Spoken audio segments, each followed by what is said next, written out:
الله الرحمن الرحيم الحمد لله رب العالمين بارئ الخلائق أجمعين فاطر السماوات والأراضين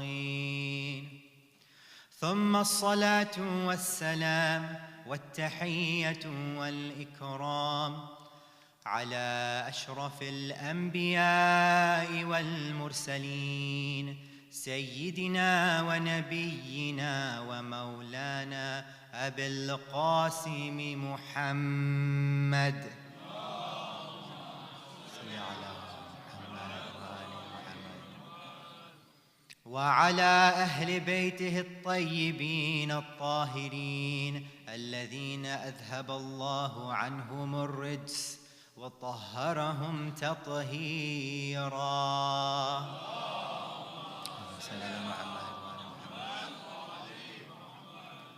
فقد قال الله سبحانه وتعالى في كتابه الكريم وقوله الحق: أعوذ بالله من الشيطان الرجيم، بسم الله الرحمن الرحيم.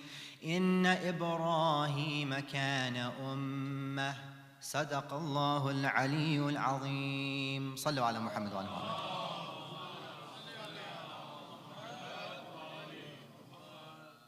Dear ulama, elders, brothers and sisters in Iman and Islam, Assalamu alaikum jami'an wa rahmatullahi wa barakatuh.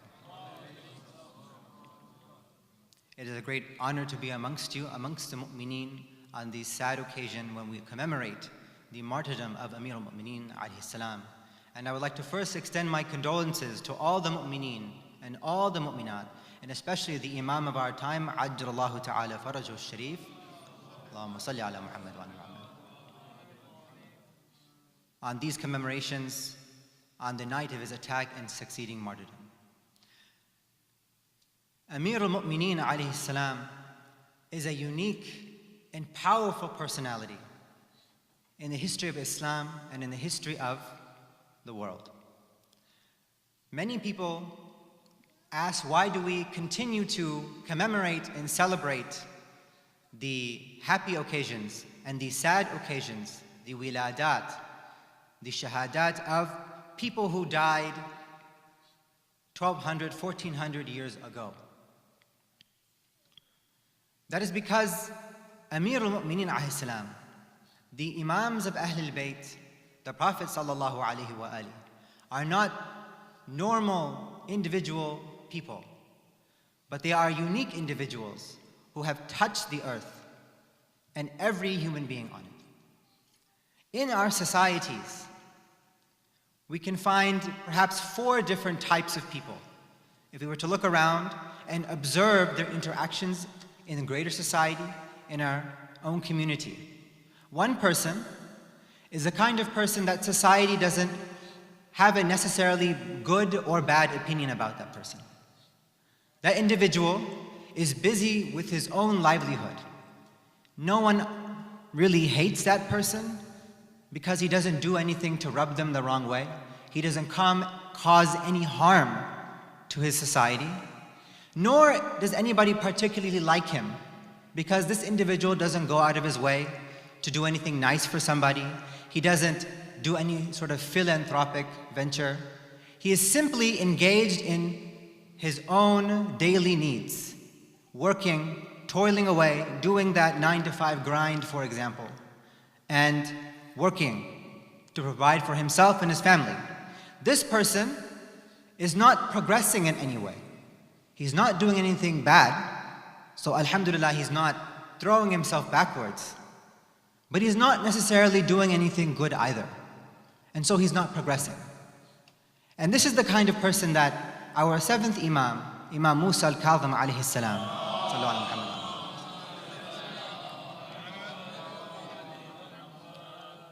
alludes to in one of his ahadith, in which he says, "Man tasawa yawmah fahuwa maghboon." That person whose 2 days end up being the same, that person has been duped. That person has returned at the end of the day empty-handed. Because if you're not progressing, what are you doing in this world? What are you striving for? This dunya at the very least, not at the level of akhirah, but at this dunya, if you're not moving forward on this life that is a treadmill, that if you stand still for just a moment, you automatically move backwards. If you're not doing the bare minimum just to stay where you are, then you've lost. You've come short-handed. This is a stagnant type of individual. The one who does not progress, who's stuck where he is. Then we find people in our communities who you might look at them and say that this is a good actor. This is a person who brings something positive to our community. For example, we might have in our gathering someone who has good akhlaq, good adab, proper etiquette. He knows how to say salam to someone. He knows, for example, how to stand when an elder or the father enters the room. And that type of adab and akhlaq, they may not say anything necessarily, but their mere presence brings light, brings a positive aura to our gathering. And in a hadith narrated by our Holy Prophet sallallahu alaihi wasallam,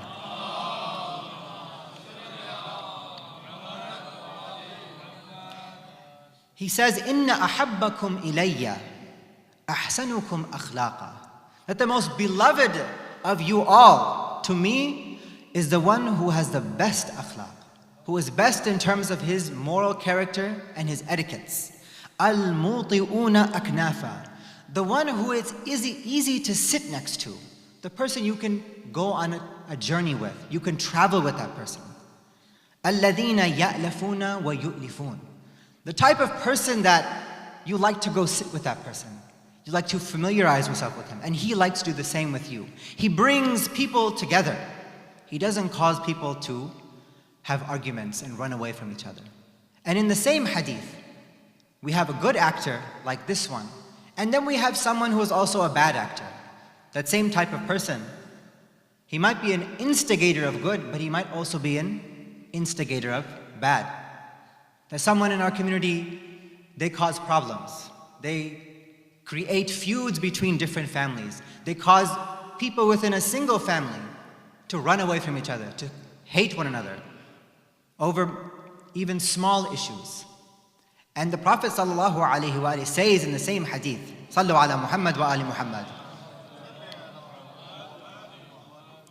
وَأَبْغَضُكُمْ إِلَى اللَّهِ الْمَشَّاؤُونَ بِالنَّمِيمَةِ. And the most hated of you in the eyes of Allah subhanahu wa ta'ala are those of you who start rumors, who spread those rumors. الْمُفَرِّقُونَ بَيْنَ الْأَحِبَّةِ. That you separate loved ones from another. That you enter a community and you have a vile intention. And you cause friends to break their friendship.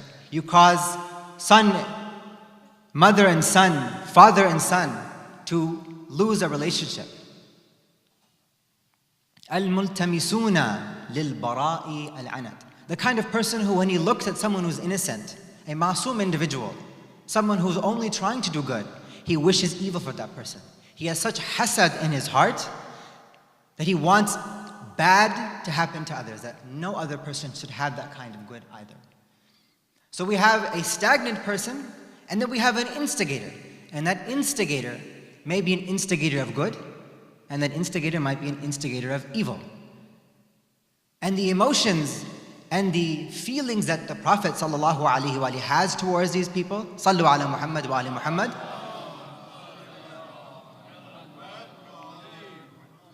reflect that reality.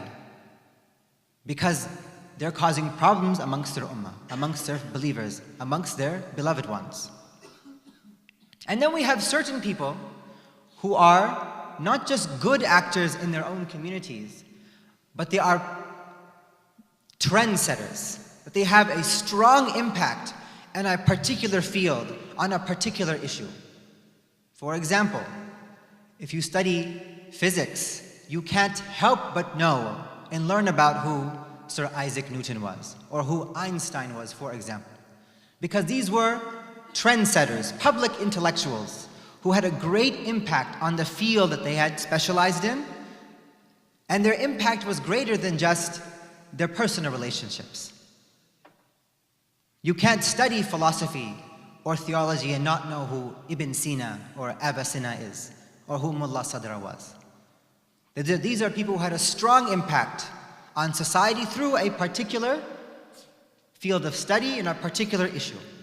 But then we have people, those in history and in communities, whose maqam, whose station is above all of these types of people. And those are the type of person who have moved from just being their individual selves, just from being one person, into being someone who has become the whole community, a person who has become generations, a person who has become an ummah. Allah subhanahu wa ta'ala says in the Holy Quran, Bismillah ar-Rahman ar-Rahim, Inna Ibrahima kana ummah. That surely Ibrahim was a nation. He was an ummah. Nabi Ibrahim alayhi salam was not just a good actor in his community, or just a good paragon of his time who brought akhlaq or who built the Kaaba with his sons.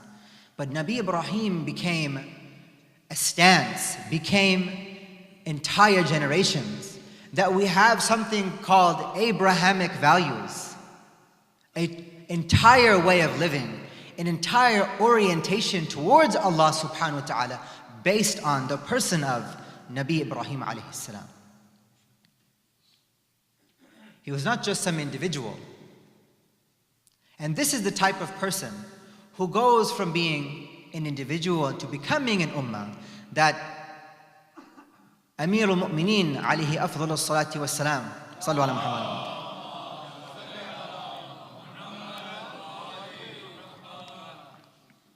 That Amir al-Mu'mineen alayhi salam is pointing us towards when he took his beloved companion by the name of Kumail, the famous Kumail of Dua Kumail, that he took Kumail by the hand and he left the city out into the desert. And Amir al-Mu'mineen complained, he sighed, that I could not find people worthy to hold the ilm that was here. And he compares it to the way people toil and struggle for their daily means, for their bread, for their families, for material, how strong and how much they give up for this world, but how transient and how temporary that is. He says to Kumail, Ya Kumail, mata khuzanul amwal wa hum ahya.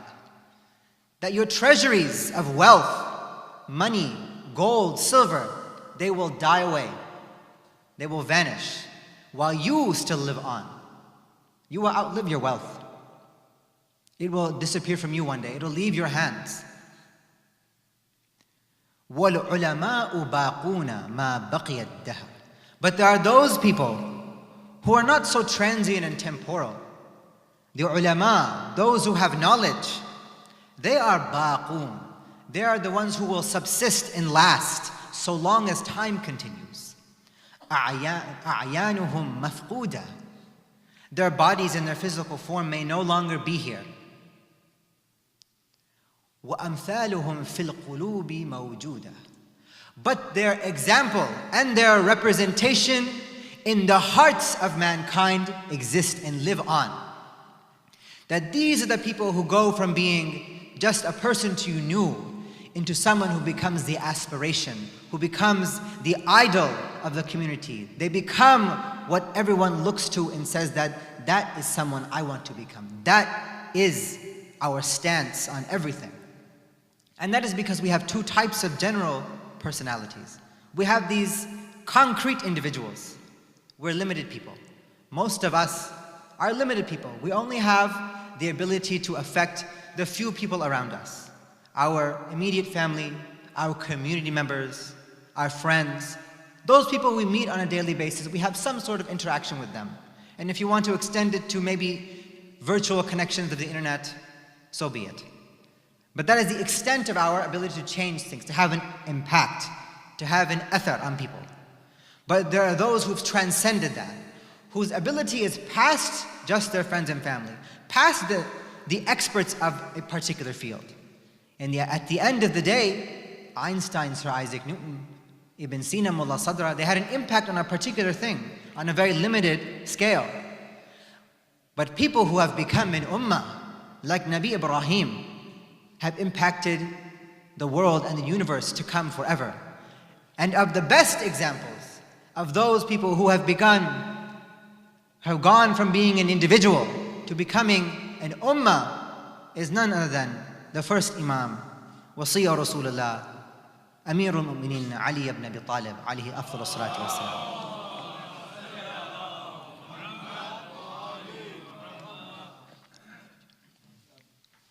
Sallu ala Muhammad wa ala Muhammad.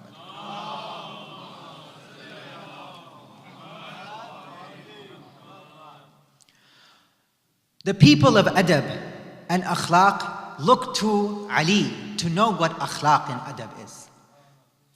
The people of knowledge, the ulama, who he says are baquna ma baqiya dahr, list and subsist forever so long as time exists, they take their ilm, they take their dars and lesson from Amir al-Mu'mineen alayhi salam. The people who wish to speak eloquently, what better example is there other than the example of Nahj al-Balagha, Sahib Nahj al-Balagha, Ali ibn Abi Talib, where he even combines all different types of ilm and sciences together. What kind of person can bring you kalam, fasaha, eloquence, and ruhaniyah in one khutbah?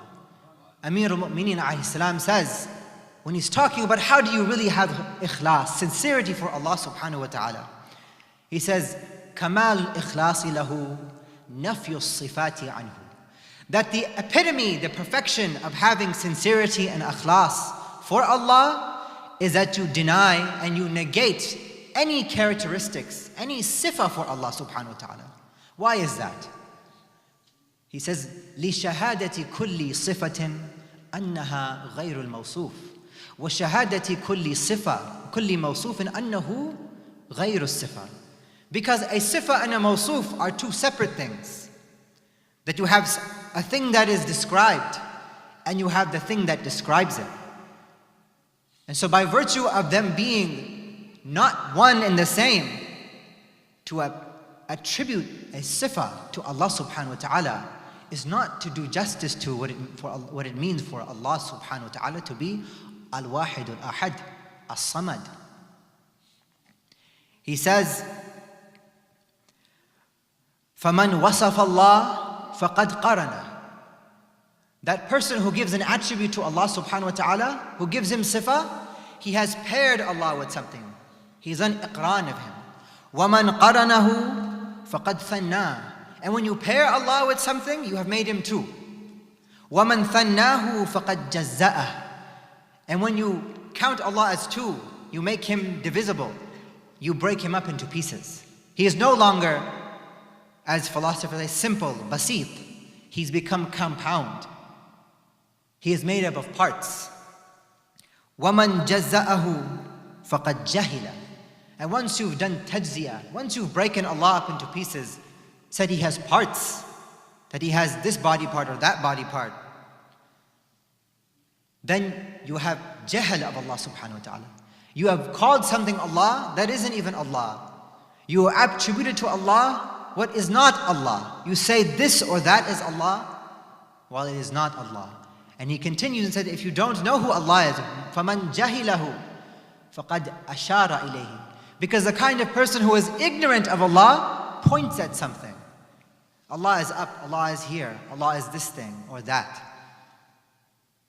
And whoever does ishara towards Allah subhanahu wa ta'ala, فَقَدْ حَدَّهُ. He has limited Allah subhanahu wa ta'ala. Amir al-Mu'mineen alayhi salam is the ummah who brings, Sallu ala Muhammad wa ala Muhammad.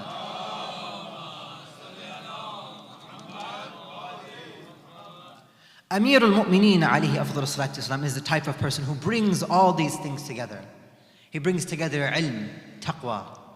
He became the ummah transcending the limited capacities. That we have generation after generation of people who commemorate and love Amir al-Mu'mineen. The same cannot be said for others. The same cannot be said about any other person who called themselves a follower or a companion of Rasulullah sallallahu alayhi wa alihi.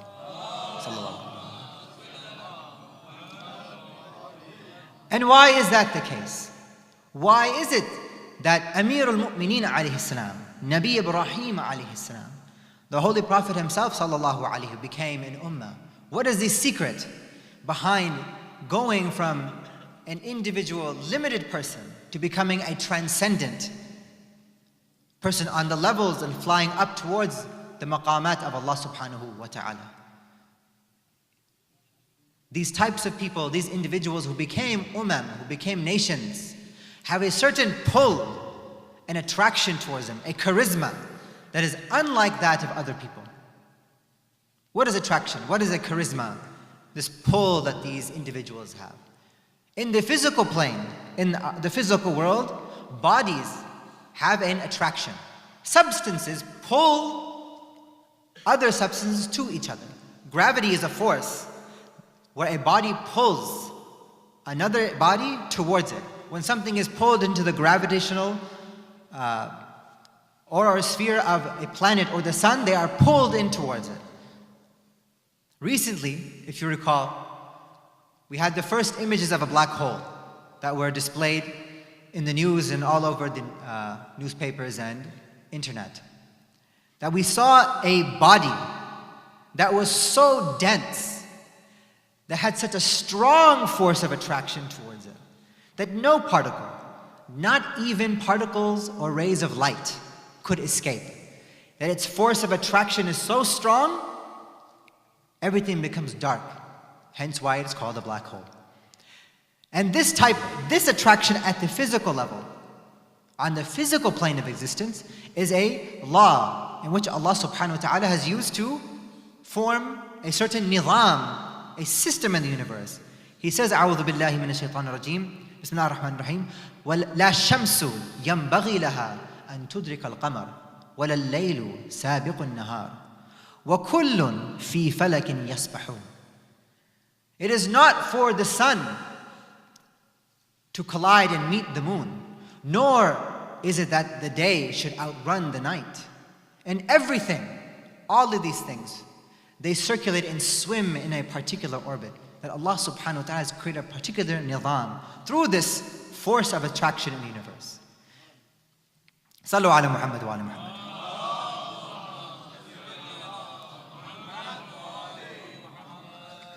But then we have an attraction that is not on substances and physical, but an attraction that is bashari, that is between human beings.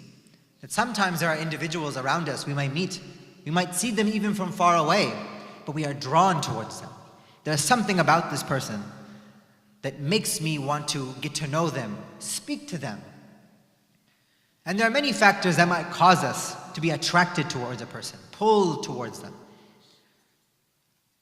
For example, we might meet two friends, and we find that after talking to them for just maybe 5 or 10 minutes, that they're very similar to one another, that they have the same interests, they go to the same school, they take the same types of classes, that they have the general same personality, they like the same foods, they have the same worldview, they think the same things are good and bad. And before they even met, they were like this.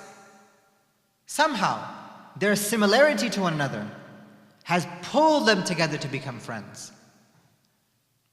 So one of the factors that we see that pulls one another, one person to another person, is that they are similar. Tashabuh. They have a certain mushabaha to one another, that they are pulled. This is one force of attraction. Another force of attraction is that when somebody feels need, a person who is in need, who has a sense of lacking in their life, that sense of lacking and that need will often pull you towards another person, or pull another person towards you. An unmarried person, for example, will often search out and pull towards them a particular person to be their spouse, because they have a need for companionship, for partnership in their life, that they have a certain understanding that something is missing in my life. And I need this to be fulfilled. Allah subhanahu wa ta'ala says, وَمِنْ آيَاتِهِ أَنْ خَلَقَ لَكُمْ مِنْ أَنفُسِكُمْ أَزْوَاجًا. That from amongst Allah subhanahu wa ta'ala's signs is that He created for all of you mates from amongst yourselves. لِتَسْكُنُوا إِلَيْهَا. So that you might find tranquility with them. وَجَعَلَ بَيْنَكُمْ مَوَدَّةً وَرَحْمَةً. And He ordained between your spouses affection, love, and mercy. And you find that once you have brought and pulled that person into your life, or been pulled yourself into somebody else's life because of a need, because of a haja you have, that you find it fulfilled.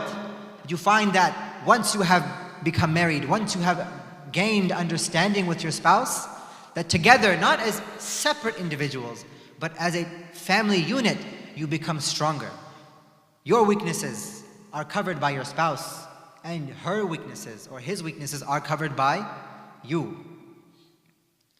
Hunna libasun lakum wa antum libasun lahun.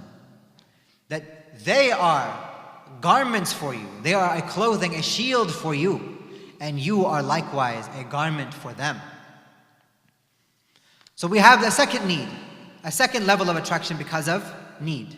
Sometimes two people are similar and they pull you towards them. And sometimes you or they have a need and you are pulled towards them.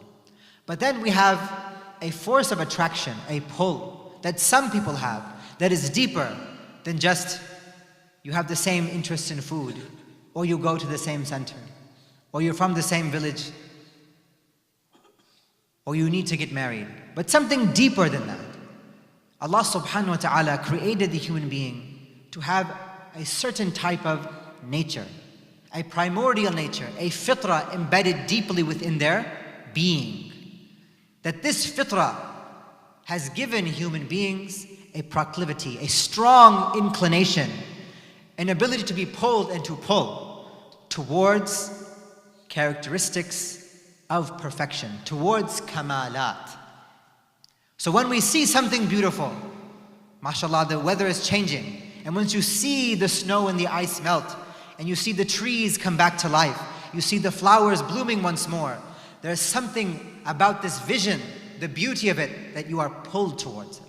That you see a kamal in the creation of Allah subhanahu wa ta'ala that no artwork, no painting, no 3D graphic design can ever come compared towards. That this part of your being, this fitrah, is something that lures you towards perfections. And it is these perfections that are in the likes of Amir al-Mu'mineen Ali ibn Abi Talib alayhi afdal as-salatu was-salam. Allahumma salli. Ali alayhi salam is a juncture, is a meeting point of the perfections of this world, of all the highest human qualities that are possible. Because when somebody wanted knowledge, and they hear that the Prophet says, "Ana madinatul ilm wa aliyun babuha," where he says, "I am the city of knowledge, and the gate to the city is none other than Ali ibn Abi Talib." So whoever wants this knowledge, whoever wants this darul ilm, then they should come to it from its door. They must come to it through Ali ibn Abi Talib. Who is it that had knowledge, that could sit on the mimbar of Kufa and tell the people to come, "Saluni, saluni, qabla an tafqiduni." Ask me before you lose me, because I am the one who knows the pathways of the heavens better than I know the pathways of the earth. That Amir al-Mu'mineen teaches us what is knowledge and what is the power of knowledge. Amir al-Mu'mineen is the one who shows us what pure and proper ikhlas and struggling for Allah subhanahu wa ta'ala is.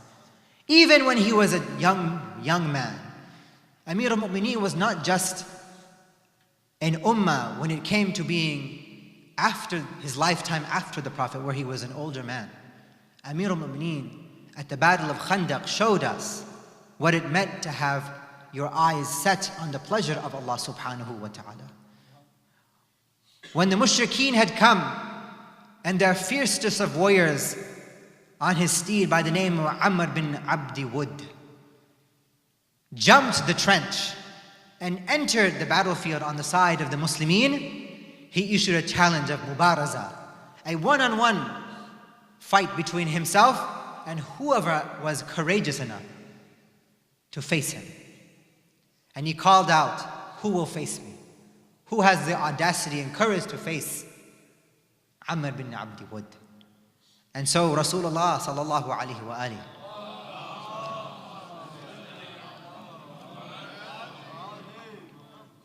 he said, who will be the one to fight this person and show him the truth? Only person who stood up was Amir al-Mu'mineen. And he says, oh Ali, sit for a moment, wait. He asked once more, who will face Amr? No one raised their hand except Amir al-Mu'mineen alayhi salam. He says, oh Ali, please have patience, wait one more time. And he asked for the last time, who amongst you has the courage to face Amr bin Abdul for Allah and His Messenger? And the only person who raised his hand and stood up was Ali ibn Abi Talib alayhi salatu wasalam.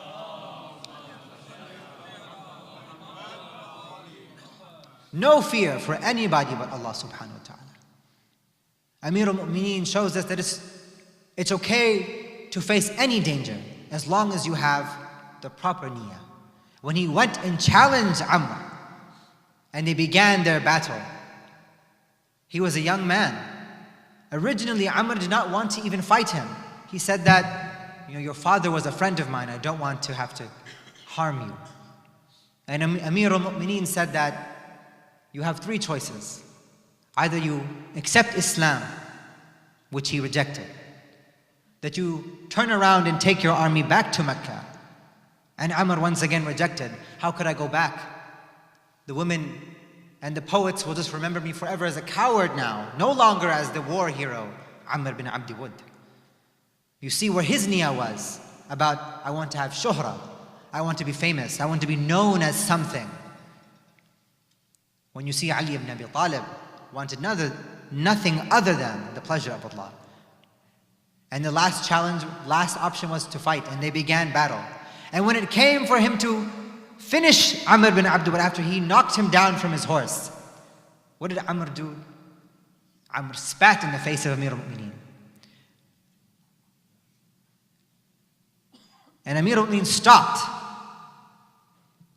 And he took a small walk to gather himself. And then he came back and finished off his enemy. And when the companions asked him, what were you doing? Why didn't you just finish him off that moment?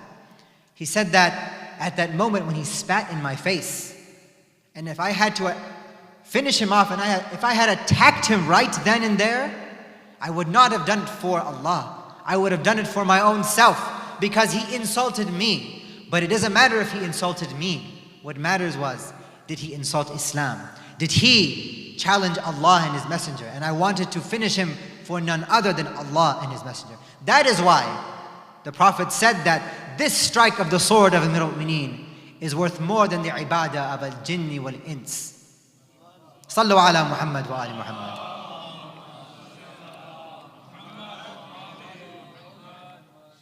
The Amir al-Mu'mineen even showed us that you may be working and struggling in your life, but the proper thing to do is have the right intention. That never forget what you're fighting for, what you're working for. On the battlefield, in his own khilafah, which was riddled with civil war, first in Jamal, then in Siffin. In one of these battles, a Bedouin came to Amir al-Mu'mineen and said, "O Amir al-Mu'mineen, tell me about Tawheed. What does it mean for Allah to be one?" And the companions around Amir al-Mu'mineen looked at this Bedouin like, "What are you doing? Don't you see we're at war?" They objected to him in coming asking the Imam about the basics of his faith. And Amir al-Mu'mineen retorted against him, "No, don't you see why we're fighting? It is for Tawheed that we are fighting. If we don't take time to remember why we're doing what we're doing, we might be engaged in our daily life, our work, our school, our political engagements, keeping up with elections, for example, coming to the center. We should not forget that these aren't just motions. These aren't just things we do to get something done on this physical plane of existence we live on. But we have a certain niyyah. we have Allah subhanahu wa ta'ala in mind. Sallu ala Muhammad wa ali Muhammad.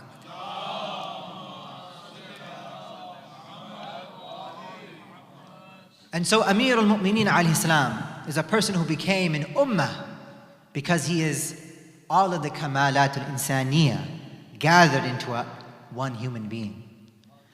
And we see and know who Amir al-Mu'mineen is. And we wonder, how is it that any one person could have ever even imagined hating him? That Amir al-Mu'mineen is who Amir al-Mu'mineen is.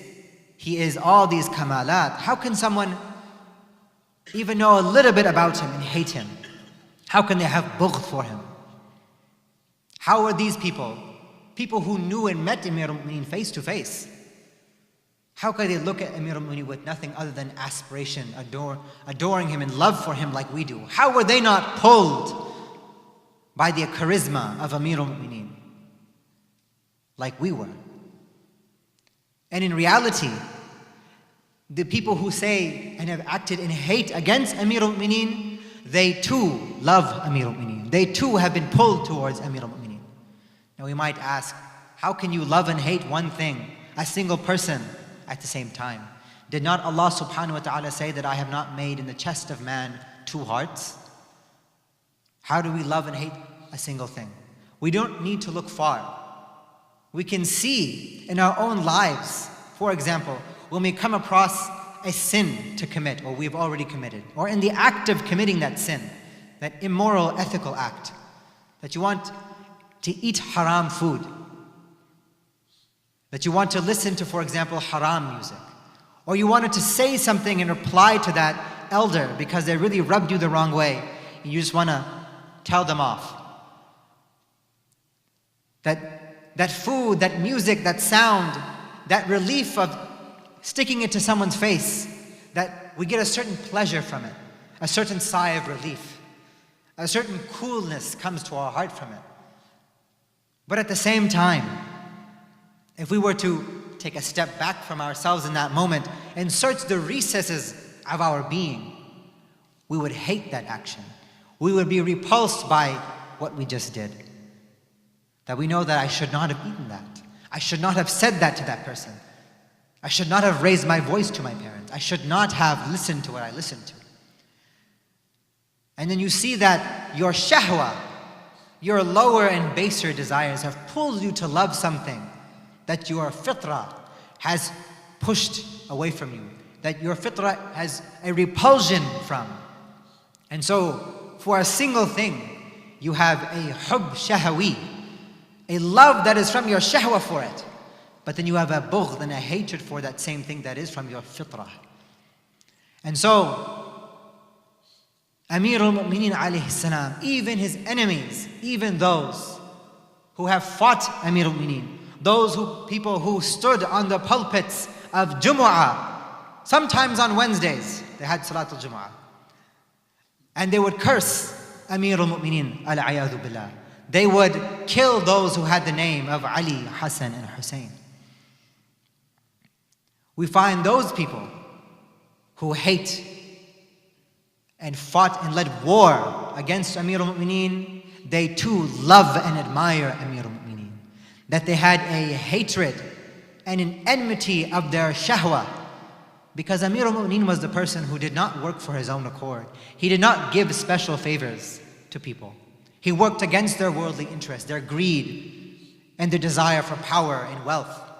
That even when his own brother came to him in his khilafah, asking for more money from the Bayt al-Mal, he said that, what is wrong with you, O brother? If this were my own wealth, I would not do such a thing with it. And you are asking me to do this with the wealth of the ummah, the wealth of Allah and His Messenger?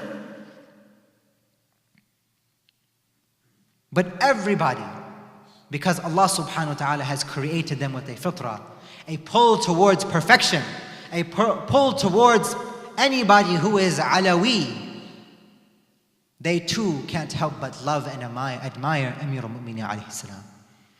Sallu ala Muhammad wa ali Muhammad.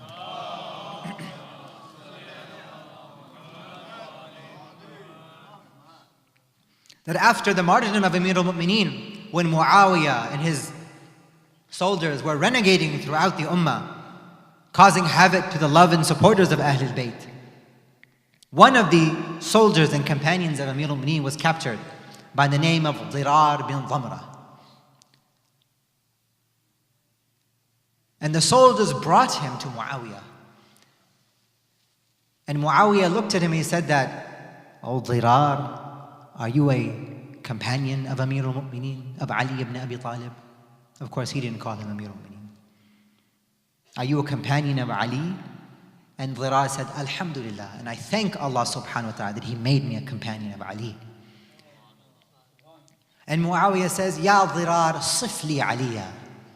"Oh Dirar, describe Ali ibn Abi Talib for me." Dirar knew that Muawiyah was a shrewd and clever person. He was very chalak. He thought that what he's trying to do is talk about someone clearly better than him, Amir al-Mu'mineen, so I can deliberately make him angry and so he can have an excuse to put a sword to my neck. And he says that, "Will you not pardon me? أَوَلَا تُعْفِينِي لَا أُعْفِيكَ." He says, "No, I will not pardon you." And so, when Dirar started, he said, كَانَ وَاللَّهِ شَدِيدَ بَعِيدَ الْمَدَى وَشَدِيدَ الْقُوَى. That Amir al-Mu'mineen by Allah was a man of far-reaching feats, of amazing capability and capacity. يَقُولُ فَصْلًا وَيَحْكُمُ عَدْلًا. That Amir al-Mu'mineen spoke decisively for the truth and with the truth. And he ruled with nothing but justice and adl. يَتَفَجُّرُ الْعِلْمُ مِنْ جَوَانِبِهِ.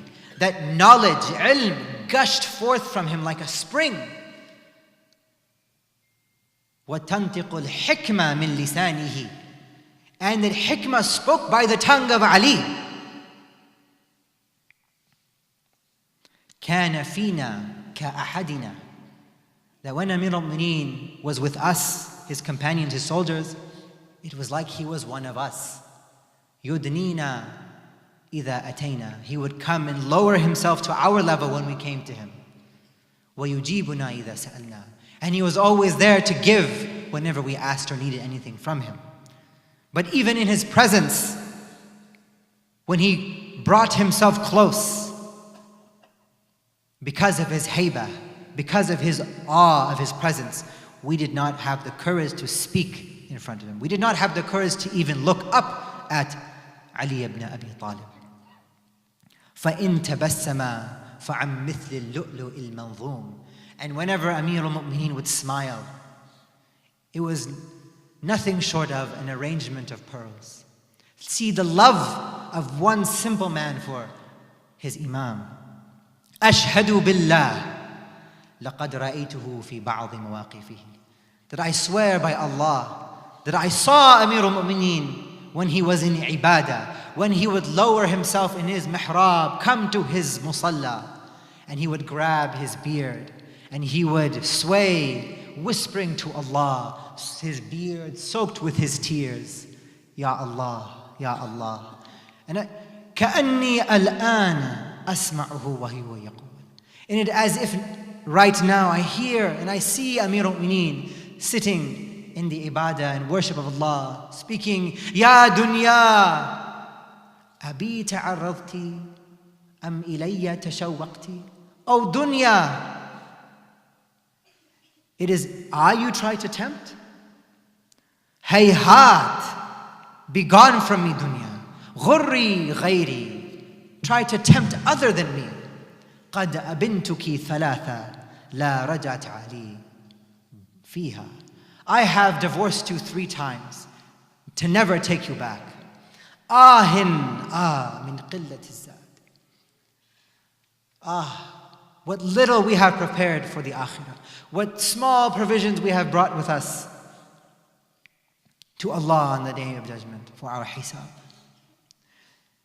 And when Dirar finished explaining and describing Amir al-Mu'mineen, you see the power and the charisma, the fitra attraction that Amir al-Mu'mineen has, that Muawiyah, hearing Dirar, began to weep. And the entire cadre of Muawiyah his soldiers began to break out into tears. So much so that Muawiyah's beard became soaked with his own crying. Wallahi, kana Abu al-Hasani wallahi kadhalik. By Allah, Muawiyah says, that is who Ali ibn Abi Talib was. And it was on a night just like this, when Amir al-Mu'mineen alayhi salam, in a state of humility and submission to Allah subhanahu wa ta'ala, accepted the gift of martyrdom. As the days went by in the month of Ramadan, Amir al-Mu'mineen would constantly say to his children that, "Oh my children, prepare yourselves, get ready, for this is the last time you will share Ramadan with me. Oh Hassan, remember to take care of Hussein, because he was the darling of your mother Fatima." That Fatima said to him, "Oh Ali, take care of my Hussein, make sure he has enough food and water to drink, because he would never eat unless he was sitting in my lap and I was the one to feed him."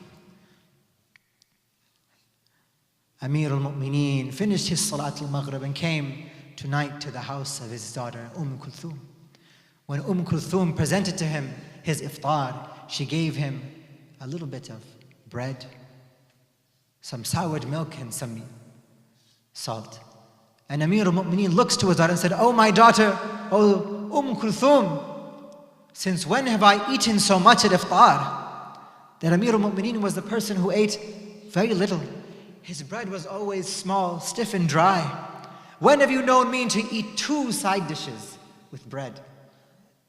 I am on the sunnah of our messenger, and he never ate more than 1 until Allah subhanahu wa ta'ala took him up to his sacred abode." "Oh Zainab, oh Kulthum, take one of these away from me." And so Amir al-Mu'mineen ate little of the bread and salt, because tonight he knew that he would not need food. What need does Amir al-Mu'mineen have for the sustenance of this world when he will be in the home and the bargah of Allah momentarily? And Amir al-Mu'mineen began his ibadah, engrossing himself in his dua and his salah, and his eyes closed for just a short moment, and then he woke up suddenly and he said that, "I have had a vision of the Messenger of Allah, and I was complaining to him of the trials and the tribulations, of the horrors we suffered because of this ummah. That, oh Messenger, oh my beloved brother, they usurped our rights. They pulled me in the streets of Medina. They left us oppressed and all alone. Oh Rasulullah, because of them I lost my Fatima, I lost my Zahra. Because of them I was unable to defend my Fatima." And so Rasulullah says to him, "Oh Ali, make dua against them, because Allah does not reject your dua." And Amir al-Mu'mineen said that, "Allahumma abdilni bihim khayra." "Oh Allah, give me company and people better than them. Wa abdilhum bi sharra." And give them the evil, the ruler they deserve. And Amir al-Mu'mineen was restless for the rest of this night. He tried to pray his nawafil, but in and out Amir al-Mu'mineen went. And he would look up to the sky and to the stars and say, "Wallah, this is the night. This is the night that my beloved brother, Messenger of Allah, promised to me. Hiya wallahi al-laylat allati wa'adni biha Rasulullah." And when Amir al-Mu'mineen came and again engrossed himself in ibadah, he dozed off for just a moment, and he woke up suddenly startled.